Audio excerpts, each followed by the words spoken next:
My name is Tolly Barris. I helped organize the walkout, and I'm in Social Emotional Intelligence AM.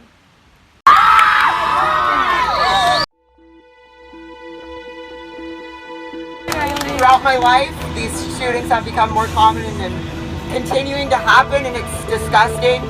Here today to advocate for school safety and gun reform because I'm done worrying every day if our school's going to be next. Is Zoe Marinkovich, and I teach human rights.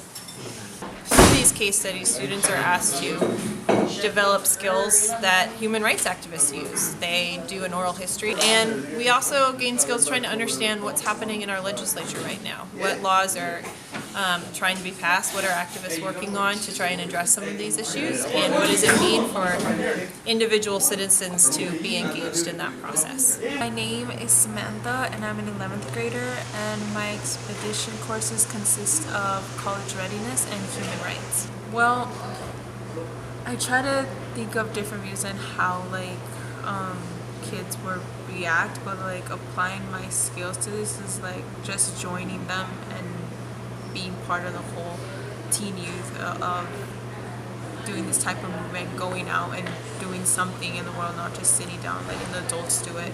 That was my perspective, and basically trying to speak out. That's what human rights has taught me, to speak out.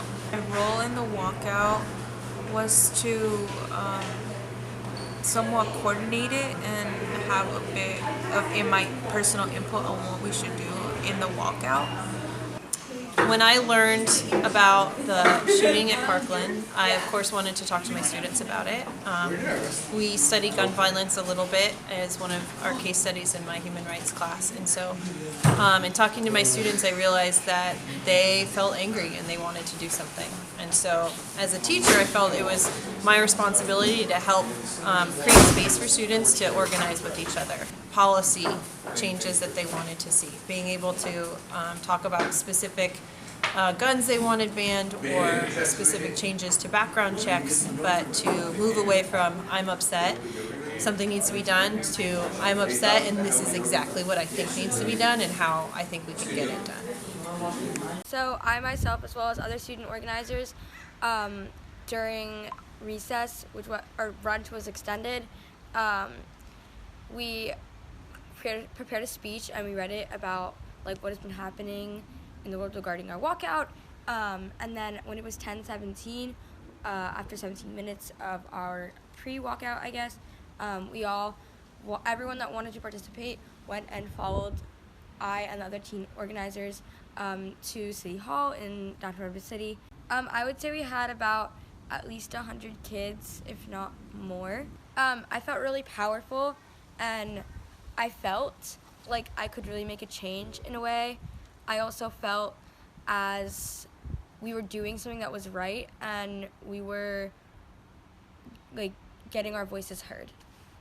Our methods basically was reminding people for 2 weeks that there was going to be a walkout and what was the purpose of it in the school, and then getting in contact with other students, and then really the media did play a really big role in it, Instagram, they were consistently posting about that, the news, they were talking about this, so that was a very big factor of how students were influenced to really participate in this.